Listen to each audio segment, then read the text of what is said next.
As always, joined by Simon Lynch, our Managing Director from Australia. Simon, how are you doing today? Very well, thanks, Joe. Great.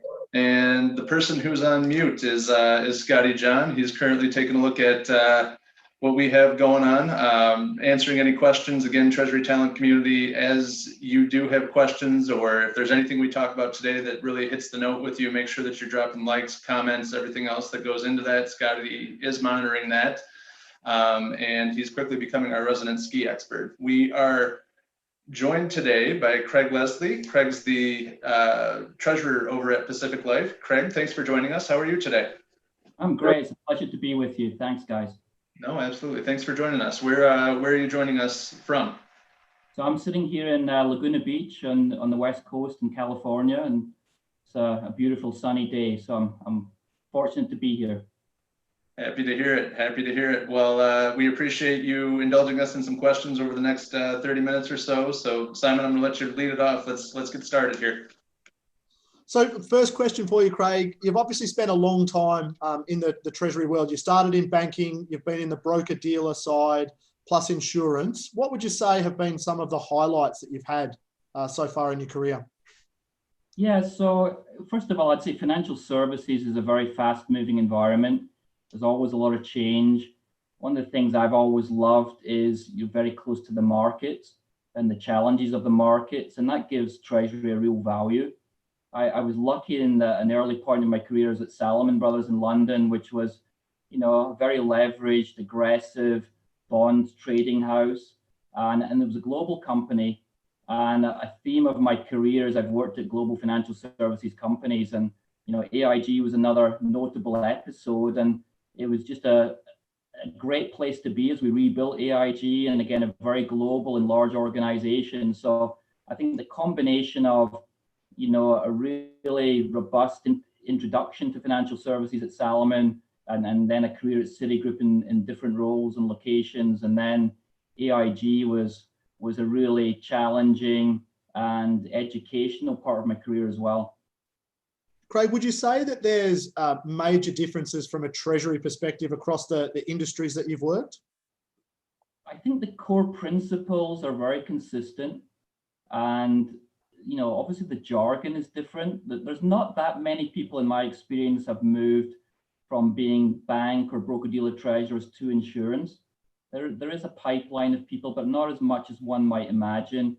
And the jargon is very different between the two industries. Obviously, one's focused on banking or trading products, and the other one is either typically life or property casualty insurance products. So there's certainly differences, but I think core to every treasurer in any segment or sector, know your balance sheet and know the dynamics around the balance sheet, and those key principles, whether it's cash management, liquidity, raising capital, issuing debt, hedging FX, those core principles are very consistent. And so I think a thorough grasp of that can really serve you well in all sorts of different companies. Awesome. Thank you, Craig. That's great advice for our listeners. And also on that note, just in terms of advice, what is the one piece of advice for our listeners that are perhaps earlier in their career that you wish you would have known when you started yours? Well, I think I started my career as a chartered accountant, and that was an excellent general background in terms of financials. But I have to say, aside from the fact that I liked financial services, it wasn't in any way an intentional career direction. I just ended up working at audit clients in financial services and enjoyed it and moved from there. I think in a more technical answer to your question is corporate finance. I wish I'd studied more closely quicker. So if you think of what does the board think around a company and the key dynamics, and whether that's price to book and earnings per share and kind of key valuation metrics. I wish I'd immersed myself in some of that a little bit quicker. But, I've got no regrets. I think, sometimes the happiest people they're opportunistic, they look forward, and they're grateful for how things worked out. And I'd say I'm probably in that boat. Craig, I'm actually an auditor myself. When I first started my career with KPMG, which a lot of listeners may not know, I think that world is a great grounding to get you. You get to deal with really senior people in businesses and get to understand business. Is that what attracted you to going into it in the first place, or were you like me and you just fell into it because that's where the jobs were? Yeah, I mean, I think a qualification or two is always helpful to your career, right? In the UK, chartered accountancy is big. I think the Association of Corporate Treasurers in the UK is important. I think in the US, CFA is very notable. So I think an undergraduate degree in today's world is often not enough. And I think it's a really good advice to try and pick up a few more accreditations. I think the other thing about auditing, Simon, that I took a lot from was you have to be humble and you have to basically go to your clients and ask for things. And so it's all about asking for things in the right way. And I think a really big part of any successful career is relationship building. And it's easy to build relationships when you're in a position of some authority or you're an important client, but it's better to hone those skills when you're less important. And frankly, when you're more of an asker than a giver. And so for me, it was a very good grounding in that respect. One of the things that I got out of that, Craig, I totally agree. Thankfully for me, naturally, I'm quite good at chatting and talking to people and asking those questions. But the funniest thing was when my audit partner said, Simon, the clients love you. You're really good at that side, but you really need to work on your technical accounting. That was the day that I knew that it was time to move out of chartered accounting and auditing. Right. Yeah. And for me, I was always interested in the markets, and Treasury wasn't something I was really aware of, but once you start to think about markets and start to think of FX rates and bond markets and equities, it's great to pursue a career where you really have a really strong interest, and it makes work much more of a pleasure. You can be much more committed to it, much more intentional and focused on it. And so for me, that's a huge thing about the Treasury landscape. Now, Craig, you've touched on a couple of different items here regarding to be successful in business. You have to build those relationships. It's easier to build those relationships when you're in the position of power opposed to the asker. I guess, knowing that you've worked your way up through those ranks, what's been your approach to networking and also mentorship throughout your career, and what advice would you give to the audience in that regard? Yeah, I think intentional is a really important word. You have to really be intentional about what do you want to learn and how might you learn it. And for me, relationships, network is all much easier if it's a two-way street. And so some of the things that I learned early on in my career was I developed subject matter expertise. I did that in terms of being very intentional about who could teach me or what could I read and how could I show commitment to it. And then it's almost like a snowball effect, right? You get asked to make subject matter presentations in an auditorium or in a lunch and learn session, and you become a focal point. And maybe my strange Scottish accent helped, right? Is that guy with the unusual accent, he seems to know a lot. Let's have him talk to us about XYZ. And then you kind of create relationships, and those relationships are always much stronger if you have something to offer and you're generous with your time, and it's not all about me, it's about us. And I always try to wear the corporate badge in the sense of what's right for the company, what's right for the shareholder, how can we drive shareholder value. And when you can talk with CFOs or senior leaders with the lens of this makes sense for the company, even though it's a challenging conversation for you and I think that's another kind of angle about where you get credibility. And I think that's probably another important word as well, credibility. You want to be credible. Craig, have mentors been a part of your career journey? Have you had mentors, be it formal or informal? I've certainly had a number of informal mentors, and for me, the word mentor is almost interchangeable with friend and colleague and people you look up to. I mean, I have been aware of what I call official mentoring programs, and I've been part of those. I've been blessed, frankly, by people coming to me and saying, would I mind advising them and mentoring them? And that's been quite a frequent occurrence, and I take that as a great compliment, and I'm humbled by that. But I don't think you need to be formally called a mentee or a mentor to act in the way I'm describing. For me, relationships last your entire career. And, you know, if my LinkedIn network's 12 or 1,300 people, it's intentional. And you'd be surprised perhaps about how many of those people I talk to. And you may be surprised about how many people I still connect with. And I think doing it not when you need someone, in part do it when they need you. And that, you know, that makes it really genuine and really, you know, you're not in it for yourself, you're in it for the long term. And that's, I think, how you have to think about your career as well. And I think that those informal mentorships are the ones that have the most value, Craig. I definitely agree. Sorry, Joe, I just cut you off.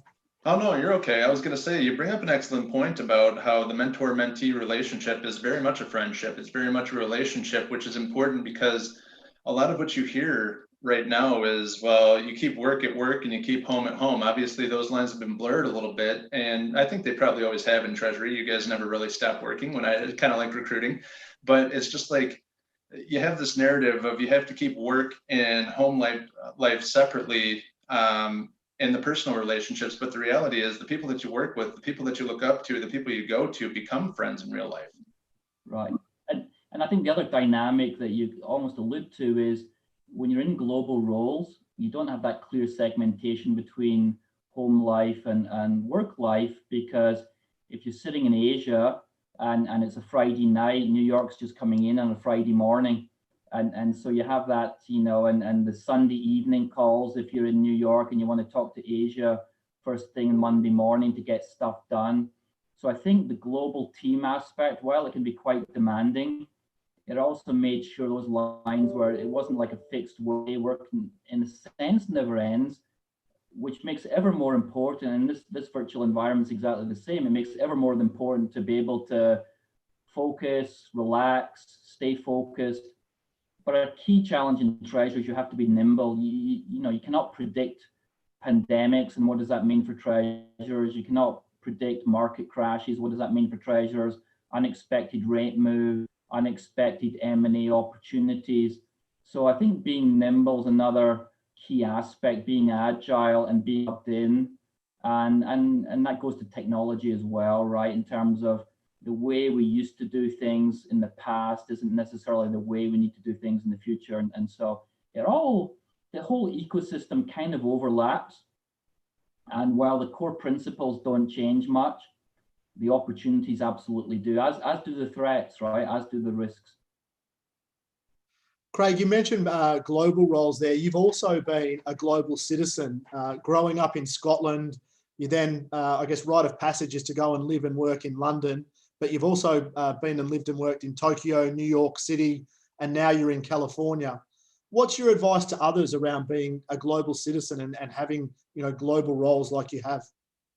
You know, I think you need some personal courage, right? It's not easy, especially when you're 20 years old, to leave your home country and go to the big city, so to speak, right? So when I went to London from Scotland, that was perhaps one of the most challenging moves. Didn't know anyone there, completely different environment. I'd spent my whole life in Scotland.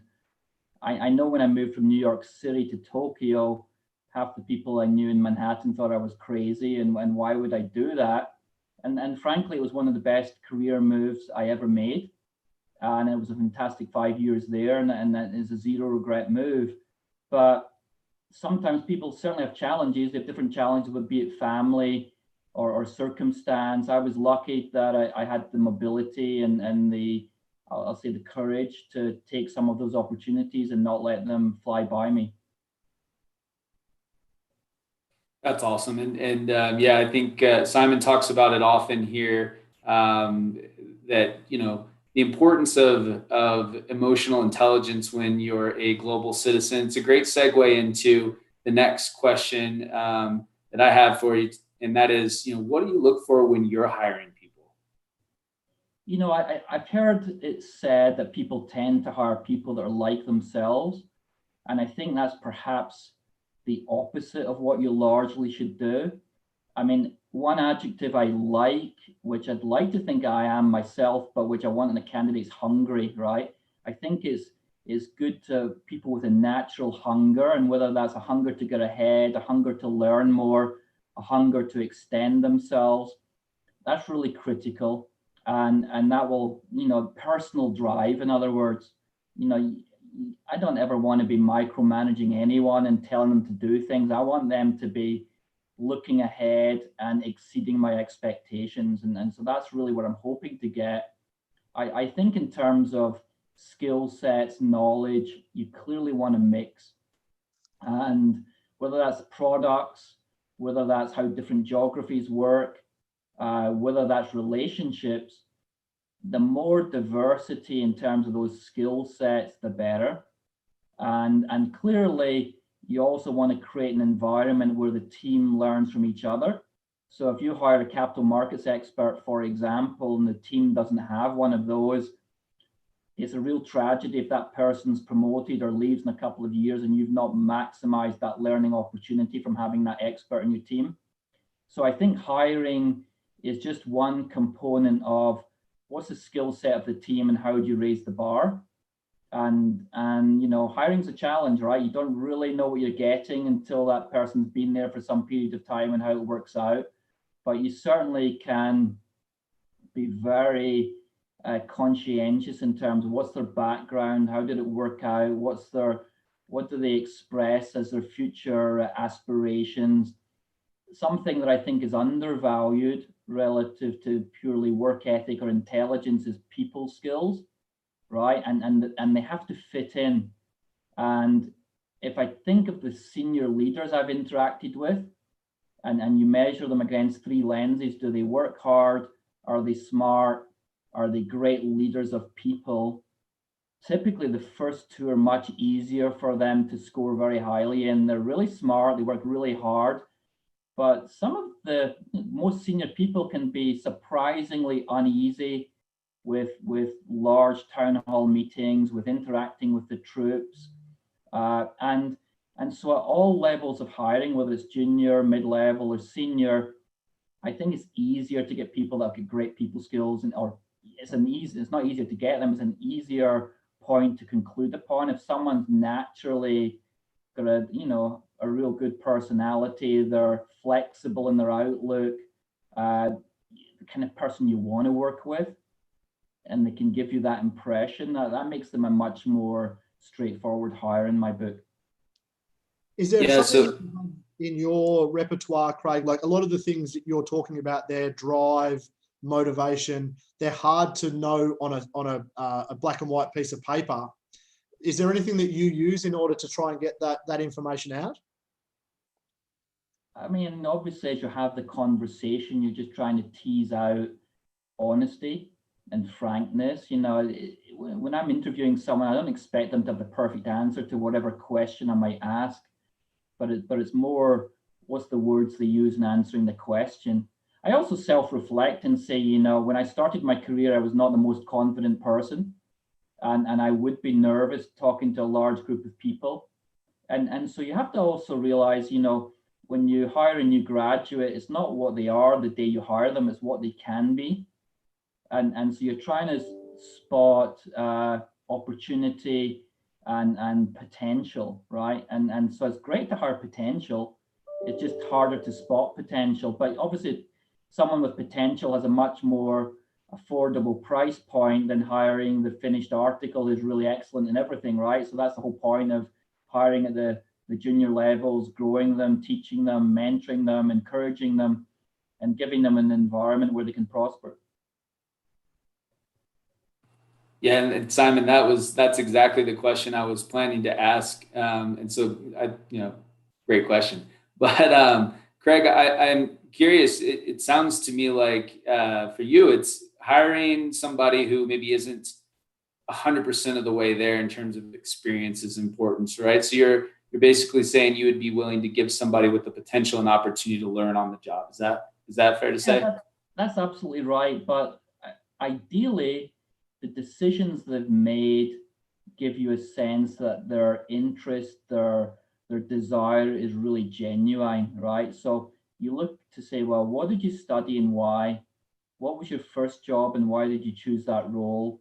Why are you looking to move from that role? and you're trying to build a picture of, is there sincerity there, or is it purely opportunistic?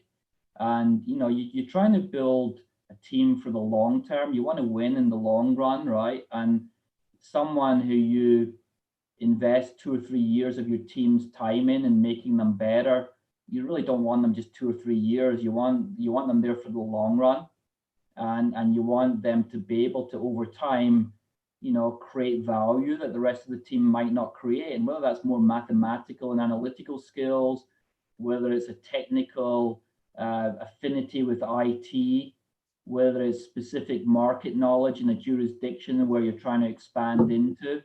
There can be many different things, but it's really refreshing if you hire someone who's relatively junior and they turn out to outperform very quickly, or they turn out to know things that the wise owls in the team don't even know and didn't realize they didn't know. So it's all like, I sometimes say, I just want the best opinion. I don't care where it comes from, the best idea. It doesn't matter to me. It might be the most junior person. Let's just have the best idea. That's incredibly powerful, just from a number one, a retention perspective, because with your juniors, they want to be heard, they have ideas, and in most cases that can be squashed if the leader's not open to hearing them. But what that does is, it sounds like you empower your team, but you also give them the opportunity to express their opinions and kind of vet those out, which again, they feel bought in. That promotes engagement, it promotes happiness, it promotes a purpose on the team. I mean, that's an incredible way to go about things. I really like that. Yeah, I think you're basically trying to demonstrate courage as a leader, and you're trying to give the team members the courage to speak up.